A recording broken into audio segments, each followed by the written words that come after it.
तीन दामाद की सास पार्ट 2। अब तक आपने सुना कि कावेरी जी अपनी तीनों बेटियों ईशा, मोहिनी और सुहाना की शादी तीन घर जमाई लड़कों के साथ करवा देती है। उन्हें लगता है कि ये लड़के शायद घर का कामकाज संभाल लेंगे, लेकिन उनके तीनों घर जमाई बहुत आलसी थे। वो नौकरी भी नहीं करते थे और बाहर का काम भी नहीं। कावेरी जी ने अपनी बेटियों से कहा कि वो प्रेगनेंसी का बहाना बनाकर अपने पतियों को सबक सिखाए। अब सुनिए आगे। मम्मी, आपने जैसा कहा था हमने वैसा ही किया, लेकिन देखिए ना, विवेक का हाल तो वैसा का वैसा ही है। घर में ना सुबह का नाश्ता बनता है और ना खाना। नौकरी पर जाने की बात करूं तो खाने को दौड़ते हैं मुझे। हाँ मम्मी, मैंने भी सुमित को कितनी बार कहा कि अगर नौकरी नहीं करनी तो कोई छोटी सी दुकान ही खोल लो। घर का खर्चा कैसे चलेगा? देखो दोपहर के 12 बजने आए और जनाब अभी तक सो रहे हैं। हाँ मम्मी, ईशा और सुहाना ठीक कहती हैं। अविनाश का भी यही हाल है। जब मैंने अपनी प्रेगनेंसी के बारे में कहा तो मुझसे कहने लगा, अरे दूसरी लड़कियां तो 9-9 महीने तक नौकरी करती है, बस डिलीवरी के टाइम छुट्टी लेती है। मोहिनी, तुम भी नौकरी करो। अब मुझे कहाँ नौकरी मिलेगी? मम्मी बताओ अब मैं क्या करूँ? हे भगवान, क्या सोचकर घर जमाई दामाद लाई थी मैं कि मेरी बेटियां मेरे पास रहेंगी और खुश रहेंगी, लेकिन इन आलसी दामादों ने तो हमारी जिंदगी को भी प्रॉब्लम में डाल दिया है।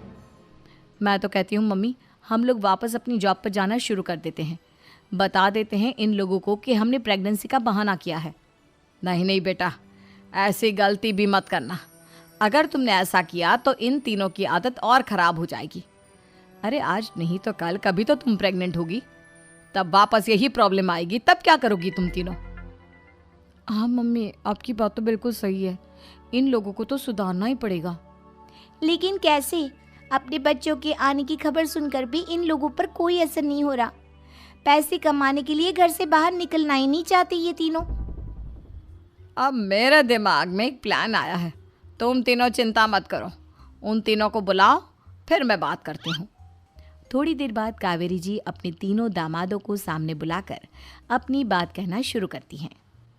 अविनाश, सुमित और विवेक, देखो बेटा, मैं ना तुम तीनों से बड़ा प्यार करती हूँ, इसीलिए तो तुम्हें घर जमाई बना कर रखा है मैंने। अरे मम्मी जी, सीधे सीधे कहिए ना, क्या बात है? प्यार तो हम भी आपको बहुत करते हैं। अरे मम्मी जी, आपकी इज्जत भी बहुत करते हैं।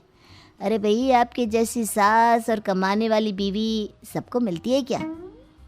हाँ मम्मी, विवेक और सुमित ठीक कह रहे हैं। आपकी बेटी से शादी करके मेरी तो ज़िंदगी ही अच्छी हो गई है। जानती हूँ मैं, और ये भी जानती हूँ कि तुम तीनों अपने अपनी बीवियों से बहुत प्यार करते हो।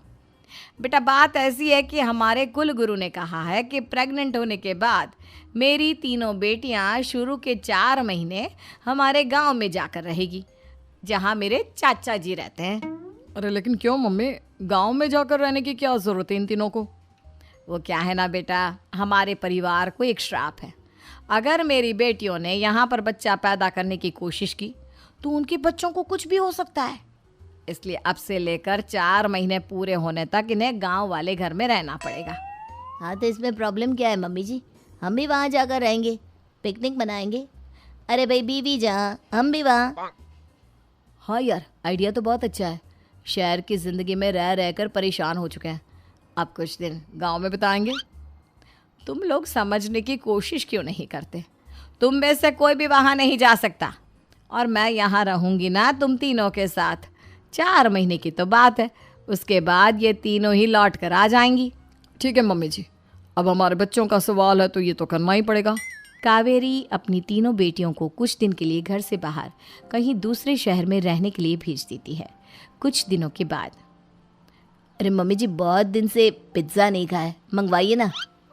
क्या बताऊं बेटा, पहले तो बेटियां खर्चा दे देती थी क्योंकि उनकी नौकरी थी, लेकिन अब तो मेरे पास पैसे ही नहीं बचे। थोड़े बहुत पैसे हैं जो बच्चों की डिलीवरी में काम आएंगे। लेकिन मम्मी जी, आपकी बेटियों को वापस आने में तो अभी बहुत वक्त बाकी है। वही सोच सोच कर परेशान हो रही हूँ। सोच रही हूँ कल से दूध भी बंद करवा देती हूँ। अब दूध वाले को देने के लिए पैसे भी तो नहीं है ना। अरे नहीं नहीं मम्मी जी, अगर दूध भी बंद करवा दोगी तो मुझे चाय कहाँ से मिलेगी? और चाय के बिना मैं तो मर ही जाऊंगा।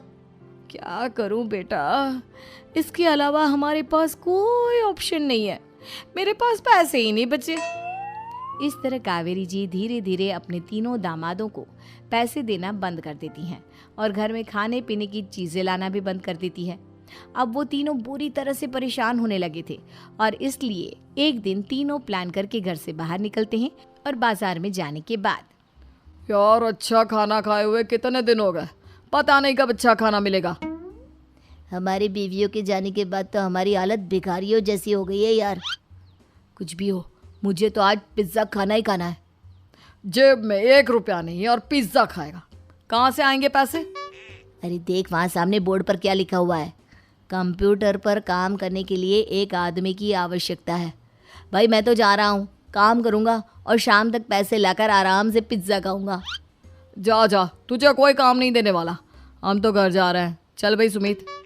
सुमित और अविनाश वहाँ से चले जाते हैं और विवेक उस कंप्यूटर शॉप पर सारा दिन काम करके 5,000 रुपये कमा कर घर लौट कर आता है और अपने खाने के लिए अच्छी अच्छी चीज़ें भी लेकर आता है। ये देखकर विवेक और सुमित के दिल में भी कुछ पैसे कमाने की इच्छा जागती है। अरे सुबह सुबह कहाँ चल दिए तुम? मम्मी जी एक बहुत अच्छी जगह मिली है, कंप्यूटर पर काम करने के 5,000 मिले थे कल मुझे। अगर रोज़ काम करूँगा तो पूरे 40,000 की तनख्वाह। अरे वाह, ये तो बहुत अच्छी बात है दामाद जी, आपको जाना ही चाहिए। सुमित और अविनाश विवेक को इस तरह तरक्की करते देखकर परेशान हो जाते हैं और वो दोनों भी काम की तलाश में निकल पड़ते हैं। धीरे धीरे उन दोनों को भी काम मिल जाता है। अब कावेरी के तीनों दामाद छोटी मोटी नौकरी करके अच्छा पैसा कमाने लगे थे। एक दिन कावेरी उन्हें अपने पास बुलाती हैं। अरे वाह, विवेक 40,000 कमा लेता है, अविनाश 60,000 और सुमित तुम भी 40,000 के आसपास कमा ही लेते हो। कुल मिलाकर तुम अच्छे खासे पैसे कमा रहे हो बेटा। हाँ मम्मी जी, बहुत मज़ा आता है जब महीने के एंड में मोटी रकम हाथ में आती है। पूछिए मत मम्मी जी, घर में रहकर रोटी बना बना कर और तो जैसा महसूस होने लगा था मुझे तो। हाँ बेटा, तुम तीनों की बात तो बिल्कुल ठीक है और जानते हो अब तुम तीनों की पत्नियां भी वापस लौट कर आने वाली है। लेकिन मम्मी जी अभी तो उन्हें गए सिर्फ 2 महीने हुए हैं, आपने तो कहा था वो 4 महीने के बाद लौट कर आएंगी। ऐसा कुछ नहीं है बेटा, मैं सिर्फ तुम तीनों को सबक सिखाना चाहती थी कि आदमी घर में बैठकर बीवी की कमाई खाता हुआ अच्छा नहीं लगता। इस दुनिया में हर इंसान को मेहनत करनी चाहिए, काम करना चाहिए, चाहे वो औरत हो या आदमी, ताकि अपने परिवार को संभाल सके। कावेरी की बात सुनकर उन तीनों को अपनी गलती का एहसास होता है और कावेरी उन्हें सच बता देती है कि ईशा, सुहाना और मोहिनी शहर में ही कहीं दूसरी जगह रह रहे थे। शाम के वक्त उन तीनों की पत्नियां लौट कर आ जाती है और कावेरी जी का परिवार एक खुशहाल परिवार की तरह रहने लगता है।